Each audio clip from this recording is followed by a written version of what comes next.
Hi, my name is Abigail, and today I wanted to talk to you about pleasure and how it can help you to heal, and also why pleasure is not the destination. So often, as women, when we experience trauma or something that happened in the past, our body gets stuck in fight or flight, and we're constantly worried about the next threat and worried about how we're going to keep our body safe, our family safe, whatever it may be. And so when you are in a state of fight or flight, you can't then also feel pleasure. This is a double-edged sword though, because pleasure and the feelings of bliss, enjoyment allows your body to expand, to be in the present, to feel safety, and to secrete neurochemicals that are very regulating to the nervous system. So if you've always been in fight or flight, then you're not allowing your body to feel pleasure, which means you're not in a state of rest and digest, and your nervous system is running on overdrive. So today I want to tell you 5 ways that you can feel pleasure now, even if you feel like you're not fully healed or the trauma or the event is still kind of present in your mind and your awareness. But allowing yourself to feel pleasure even throughout the day for just 1 minute will help you to heal and help you to come into more of a whole and rest and digest state. So the first tip is to set a container for yourself.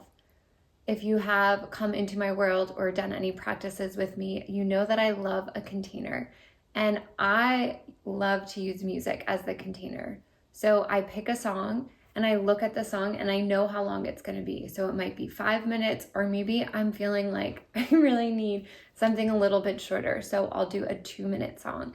And that container for me means that I am committing to feeling pleasure for that song, so that I know when the song is over that I don't have to practice this anymore.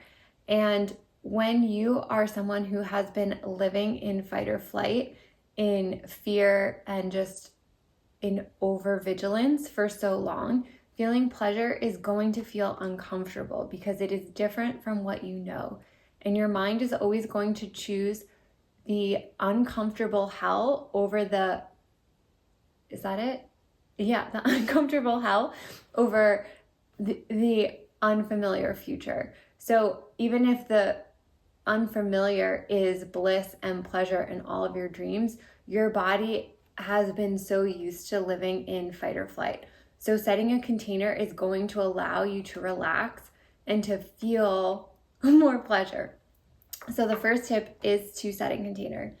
The second tip is to schedule it. And I am very Virgo in some ways, and so I love to schedule things, and then I love to check them off the box. And I know that we could go down a whole rabbit hole around that, but for me, scheduling it makes sure that it gets done, because otherwise, like I said, at first, feeling pleasure to a nervous system that's on overdrive is going to feel uncomfortable, so you're not going to want to do it. But if you schedule it, then you know you're going to get it done. So that is the second. The third tip is to acknowledge it. So there's so many things that we do in our life that are pleasurable, but we're constantly living in the future or in the past that we're not actually present. So when you go to watch that sunrise, when you have your first cup of coffee, say out loud, this is my pleasure practice. This is something that is pleasurable to me. And then acknowledging it will bring your attention to that present moment. And then you're going to get to the end of your day and you're going to acknowledge all of the moments of pleasure that you had throughout the day.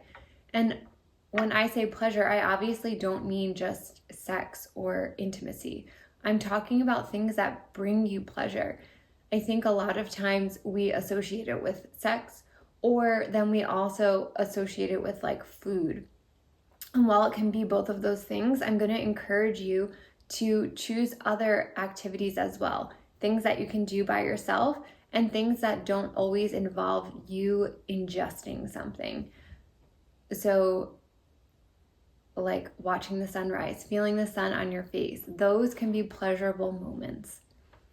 And then we're going to celebrate it. So number 4 is to celebrate that tiny win, that tiny moment of pleasure, whether it's a 2-minute dance party or your first sip of coffee, sitting down mindfully drinking it.